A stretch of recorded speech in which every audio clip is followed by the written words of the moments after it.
तो ये 45 ईयर के हैं और इनको राइट साइडेड वीकनेस है। अभी 4-5 दिन ही हुए हैं उनको स्ट्रोक हुए हुए, और काफ़ी अच्छी स्ट्रेंथ वापस आ चुकी है। खुद से चल फिर पा रहे हैं और अच्छी खासी एक्सरसाइज भी कर रहे हैं। हाथ का मूवमेंट भी ठीक है। अभी जो माइनर मूवमेंट्स है हैंड के ग्रिप वाले और कुछ लिखने के फाइन मूवमेंट्स वो नहीं आए हैं। जी, बताओ कैसे लग रहा है आपको? अच्छा लग रहा है। और सूरज पाल जी दुरुस्त हवा के डॉक्टर साहब के निर्देशन में अच्छा कार्य है। मुझे बहुत अच्छा लगा। और यहाँ पहली टाइम आते ही मैंने इनको पहले ही अपॉइंटमेंट लिया, और मुझे एक्सरसाइज वगैरह सारा में हेल्प मिल रही है। कैसे हुआ था आपको? माइनर स्टॉक था। हम्म। ऐसे में डेली बेसिस पे वॉक वगैरह 5 किलोमीटर रहती है, हम्म। लेकिन अब भगवान की मेहरबानी अभी अच्छा हूँ।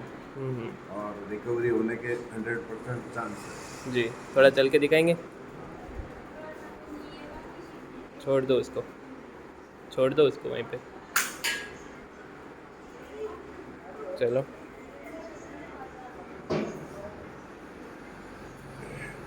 तो ये हालात है जी इनके।